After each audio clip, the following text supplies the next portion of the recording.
We are full on in the flashy era of Magic the Gathering. Will it continue or will it fade away?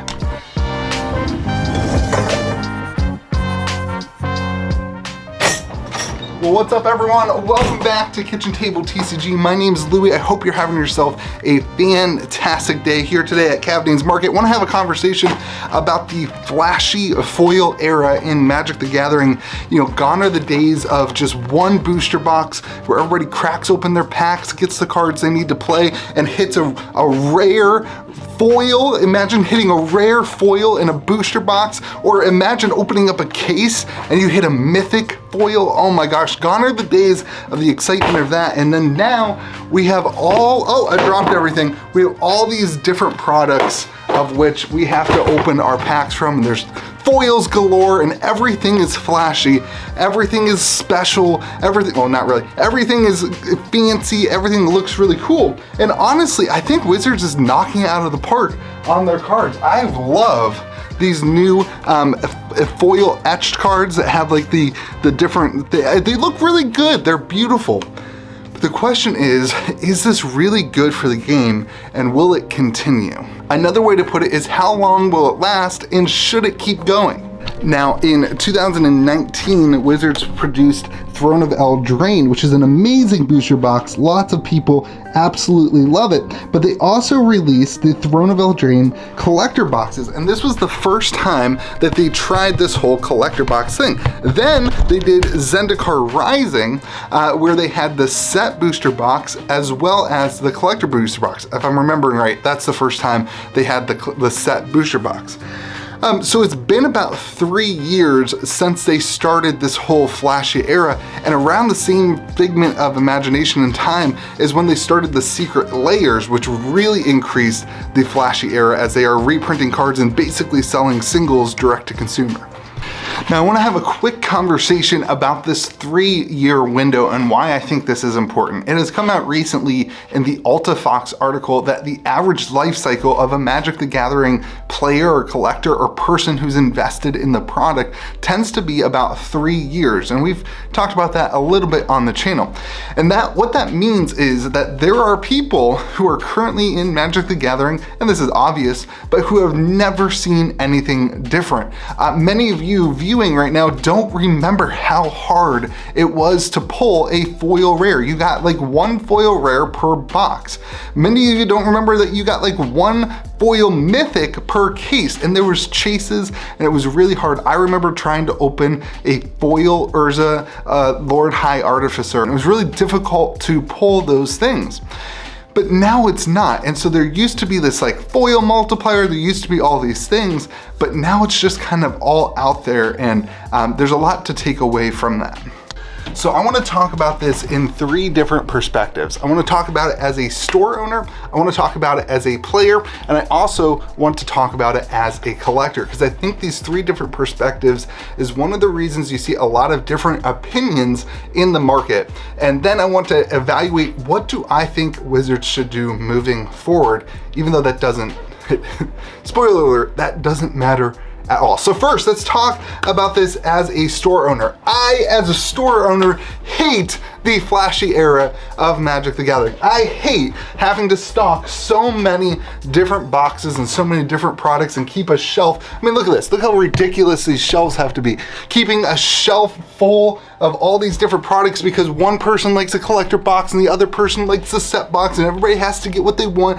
Otherwise, they don't buy anything from me, and instead they go buy it on Amazon, which is actually probably what Wizards really, really wants. By having all these different types of boxes, it drives consumers away from the local game store, because it's really, really difficult for a local game store to keep everything in stock all the time, and consumers have their favorite thing. I also think that the cards are incredibly frustrating to sell on TCG Player. And this might be TCG Player's fault. I don't know. I do have an affiliate link for TCG Player in the comment section or in the description of my videos. I don't want to get them super mad, but They label things like a full foil. It might be labeled as a full foil or borderless or extended art. There's just a million different labels for all these different cards. Then you have textured foil and etched foil and this foil and that foil and the other foil. And it's just really, really difficult to keep your inventory correct. And you know, it leads to a lot of more problems than foil or non-foil. Now, part of this, I know, comment section, is my employees' fault. I get that. It's not Wizards' fault that my employees don't know their thing. It's not Wizards' fault that I don't know my thing, but it is an additional frustrating point that it makes for frustrating for store owners. The last thing I want to say is that it devalues higher rarity cards. And you might not like this, but as a store, I tend to like the idea that you can open up really high rarity cards and that you can then sell. And when you have this many foils and this many different variants, it's really hard to understand exactly what that high value card is going to be, and often the values get deteriorized because of how many different versions of each card they have, with the addition of always wondering, are they going to do a secret layer version of this card that's going to completely tank the value of this previous super rare foil version? So that's the store perspective. I really don't like the flashy air. As a player, I kind of like it. It's a lot cheaper to foil out your decks, which is something that I particularly enjoy doing. Now, you can make the argument that it's not really even worth it to foil out a deck because it doesn't add any value, but I still like shiny, flashy cards, and I like putting them on the table. So it definitely, as a player, makes it easier to do that, makes it cheaper to do that, and there's cooler, different versions, which I think is really, really cool. Because, like, honestly, I love looking at shiny things, and I think that the cards that they are putting out are starting to get even better. I just showed you the etched foil. I think the etched foils look really, really cool, and it excites me to get those cards, and the flashy era allows it to be easier to get those cards at a cheaper value because of the way that they are. And as a player, I really like that. Additionally, I feel like and I don't have any hard evidence for this. I haven't really looked at the hard evidence, but it feels like the rare prices of these cards have decreased as a result of the collector boxes having so many rares in them. It used to be most rares were like 50 cents to $2 to $3. You had a lot of value. There wasn't a massive amount of really, really cheap rares in sets. Don't get me wrong, there were plenty of like 10 to 20 cent cards, but rares had more value in the past. And what that meant was it was more expensive to play the game in basic levels. And so I do like that it has decreased the price of rare cards from the perspective of a player though, which, yeah. I am a player, but from the perspective of a player, I like cheap cards. But from the other two perspectives we're gonna talk about, I don't really like the cheap cards. As a collector, it's a little bit difficult because nothing really seems special. You have these really high chase rarity cards, but there's so many of the non-chase rarity that look exactly the same. It makes nothing really feel that special. One of the things I almost wish that they would do was for things like these etched foils is to not put any commons and uncommons or rares and just have some super, super rare etched foils that look really beautiful, that look really, really special, and that the look of it doesn't get devalued by being in commons and uncommons. Now I get it, it's fun to have those cards in commons and uncommons, particularly I'm a pauper player, so I do like some of those common, etched foils and that kind of thing. The textured foils, I keep saying etched foils, but the textured foils. See, it's hard to keep track of it all. But I do wish that they would increase the difficulty of pulling some of those cards and making it more just to the mythics and the really chase cards, because it would make things special again. And then this is also where secret layer comes in, because again, you're just never sure what they're going to print next in this new foiling or this new process or this new whatever. We have the Warhammer 40K decks coming out, and the collector version has this new special foil version of it, but is it really going to be special, or are they just going to do another secret layer with that special foiling and kind of make it so it's not special anymore? So as a collector, it's kind of difficult to evaluate because I do really like collecting the new foils, but I just wish they were more special. The other side of this is I still, as a collector, don't know what to collect. Set boxes, collector boxes, draft boxes. I have picked collectors and draft boxes just because personally that's what I like. But I do feel a little bit of FOMO with the set boxes, so it's kind of a difficult subject.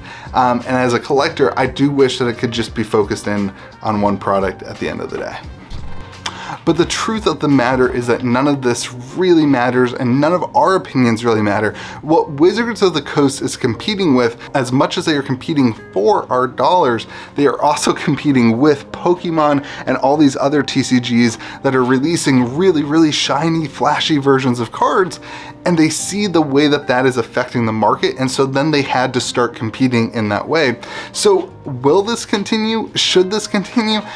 At the end of the day, I think it has to continue because Wizards of the Coast, again, every couple years sees a cycle of new players. They see players come in and then leave, so they need to find a way to get new players in. And when new players have all this stuff competing for their attention, all these fancy cards and foily things, Wizards has to keep up with the Joneses a little bit to compete with those games. So I think that this will continue. It's gonna be super interesting to see what happens with Brothers War, because Brothers War is kind of an older feel set to it. So will they go to this, we've already seen the retro foil etched frames and that kind of thing, which were highly successful. And so will we see some of that call back to more of a stylized retro fit? Or will we see them go super, super flashy like they did for something like Double Masters and the etched foiling? So it'll be super interesting to see what happens with Brothers War. I think that will really be a tell for where Wizards is going into next year. And I am very curious to hear what you think about the flashy foil version and foil era of Magic the Gathering. What do you like and what do you dislike? Let me know in the comment section. And thank you so much for being around on the channel. Make sure you hit the like button, hit subscribe, and join us for this fun Magic the Gathering adventure. But most importantly, remember to be kind to the people around you. And if you play games in an LGS, remember to be kind to the people that you play with. And remember that this is about interaction with people, and it's not just about money and all that stuff. And the way that you treat somebody is way more important than the size of your collection or how good you are at the game. So hope you have yourself a fantastic day. Be kind to the people around you. We'll see you again next video.